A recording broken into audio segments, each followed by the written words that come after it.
There have been a back and forth over whether the economy of Nigeria is stable or not. Last week, the WTO Director General, Dr. Ngozi Okonjo-Iweala, visited the president, and after the meeting, he granted an interview, which he did mention that indeed there is stability in the economy, that what is left is the growth. What does it mean to have an economic stability? Let's talk to Muktar Muhammed, who joins us virtually now from South Carolina in the United States of America. Good morning, Mr. Muktar. It's early morning there, I'm sure. Very early morning here, Yusuf. Thank you. Good morning. Thank you so much. I appreciate the sacrifice joining the show all the way from the U.S. Talk to us about the issue around economic stability and, of course, the declining inflation. What does it mean to have a stable economy, Muktar? I think we should, to be a political statement by the former finance minister or the current director general of the World Trade Organization. What she meant by stability, we are not where we used to be before. We are not experiencing the hyperinflationary pressure we used to, exchange rate volatility, businesses shutting down. So that's what she meant by, oh, we are now in a stable place. It's different from we are out of the wood, our economy have grown. She didn't make any such statement. She just said that we are now stable. If you look at the macroeconomic indices, inflation is not as high that it used to be. Whether you look at it, you brought it down through rebasing, or you brought it down through monetary policy tools, or whatever. But it's not like it used to be. Price of goods and services are not as high as they used to be before. I mean, it's still high. You can't compare to when the president came in.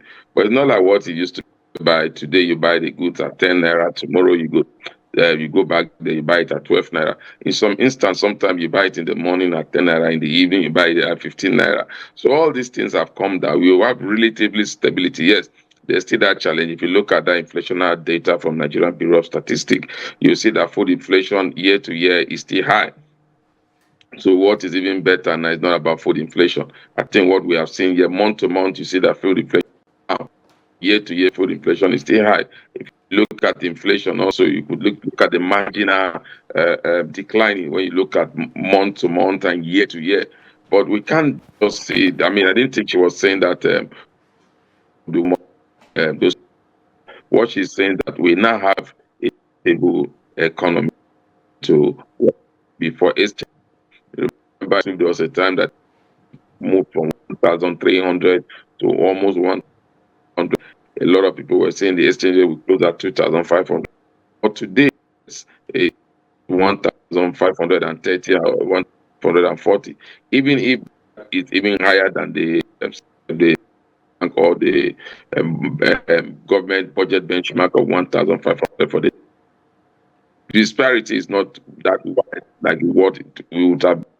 And so that's what she meant by the economy is not stable.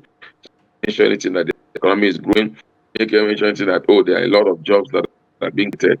Just means it made that that statement microeconomic indices, not really, which has to do with monetary policies. She didn't make that decision as good as say economy. Now we are making no. It's just, we're talking about stability. That's the exact word she used. That the economy is stable. Indeed. Muktar, does this stability in any way translate to the immediate relief for Nigerians' households, which is very important? No, and I think you see, when the economy stability, then economic growth, they are all processes. First of all, you look at stability, then you begin to address growth. Now, when you look at the Nigerian, you look at where we are, like where we are coming from, is different. Like I rightly pointed out. Now, it doesn't mean when you have economic stability, you don't have economic challenges, you don't have high level of poverty, you don't have suffering. What we've seen there is that with stability now maintained, they will begin to move towards growth. It's from growth that you begin to see which is low cost of living, job employability, and that. But see now is confident in the economy, both by international investors, both by businesses are growing well, businesses are making profit because they can plan with the exchange rate. Monetary policy decisions, we know that we can't go to the point whereby we have the hike in interest rate. What everybody's waiting now is for the cut in interest rate. The businesses, like I said, but they might not be employing like they used to employ because the income of the average Nigerian is still low. I, as like I said, food inflation also is high. You also know why food inflation is high because of the security challenges that we have in some of food basket states of Nigeria. So I think we should just be be patient. We have got to stability.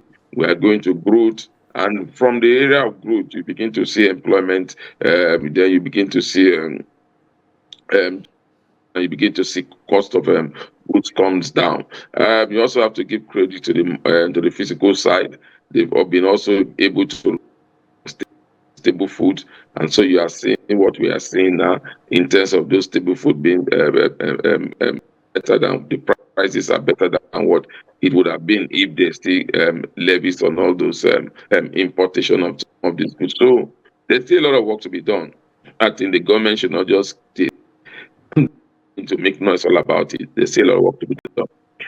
Indeed, there's still a lot of work to be done. But Muktar, let's talk about the predictability. Can we say that our economy can now be predictable? Can we say in the next 3 months, this is what we're going to be expecting? Can we say, are we now moving away? Have we left that level where we express some disruptions in the economy? Are we at that point yet? Yusuf, it's a difficult point because again, our economy again is driven by crude oil. Crude oil, we don't have control over the international price of crude oil, and so if there's any external shock, be detriment to economy. But if you look at in terms of monetary policy, in terms of dealing with structural reforms, if you look at in terms of you look at there, you can say that okay, in the next 3 months we should fare better. But when you think about exchange rate in the next, that's why I normally use this word that they call it. So when you look at the exchange rate, you just pray that it continues the way it is, because if it continues the way it is now, without any external shock, we have improved our crude oil output. So we will be able to see that we maintain that stability. But if by a chance there's any global issue, then definitely we might have those challenges. And don't forget that the price of crude also are stable. We expected that there should be a price of crude. We didn't know what of the meeting between Donald Trump and Vladimir Putin.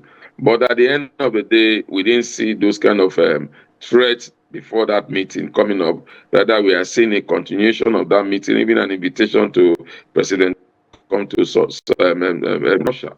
So you see that oil prices are stable. You look at the Middle East also, you realize that they are created by the crisis between Iran, especially Iran, and the destruction of their oil field by Israel, and also United States getting themselves involved in one way or the other, have relatively been quiet. So definitely, if those events are anything to go by, then the next 3 months we should still continue to experience progress as we continue to embark on some of the issues that we need to do. But one I'm really skeptical about is how much prudency will the government be in terms of fiscal responsibility, which has been lacking in this current administration.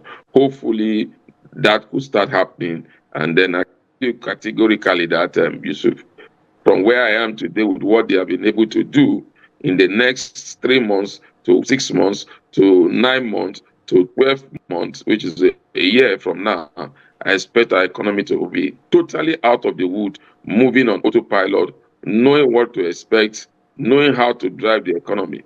Then, if I look at where I'm staying now, I can be confident about that.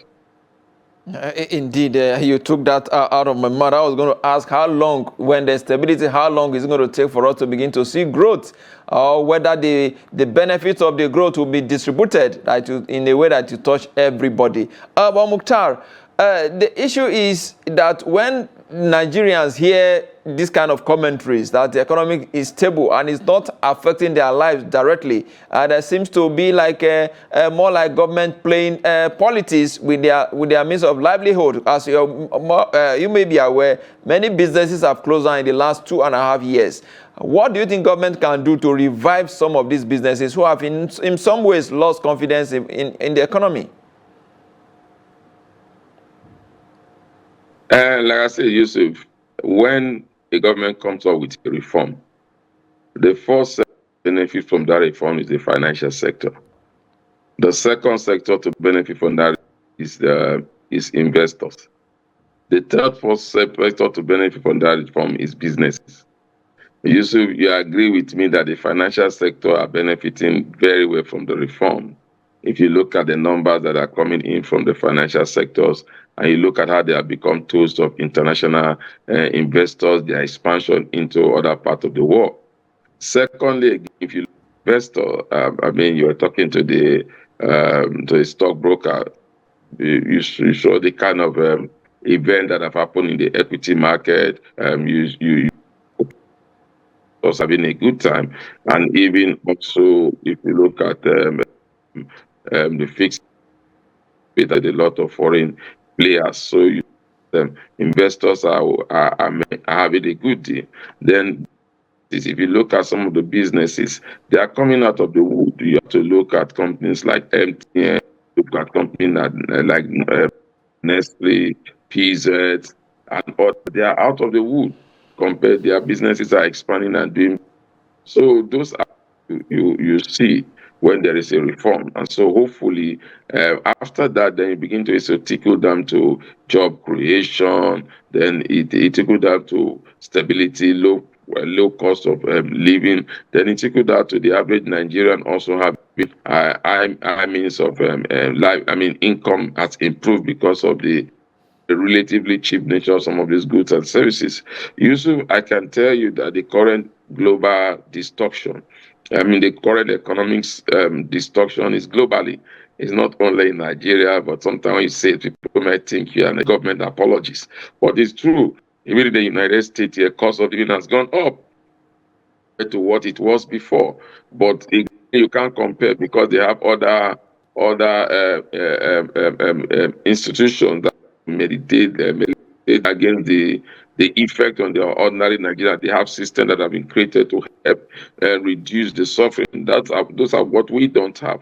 But in terms of the economic challenge biting hard, it's becoming like it's a global issue. Things are not what they used to be 2 years ago.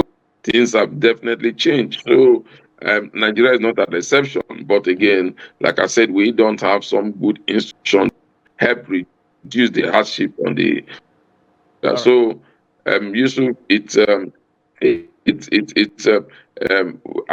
hope Nigerians should be a little bit patient.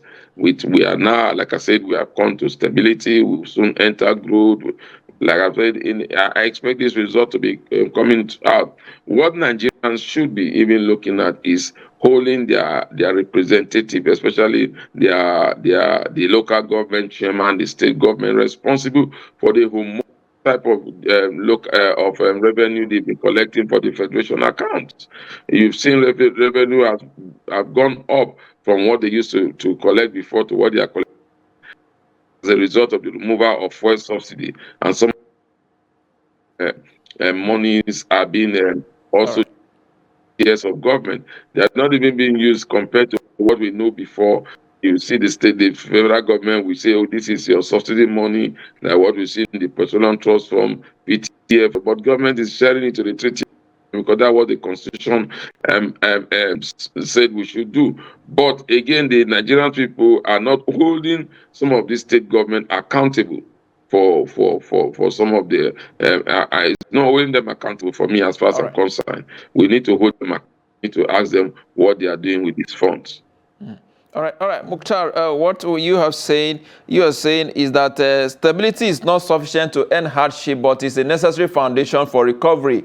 But when the stability is not sustained, what happens? If you can say that in 30 seconds. Yusuf, you put me on the spot. When stability is not sustained, you go back to coming from. We cannot afford that at this moment. Thank you so much, Muktar Muhammed, speaking to us from South Carolina in the United States of America. It is quite early morning there. We appreciate your time and your contributions on Business Daily. We appreciate Muktar. Thank you so much. Thank you for having me, Yusuf. My pleasure always. Thank you. All right. With that is a wrap on the show today. We'll be back again tomorrow. I'm Yusuf Akogun.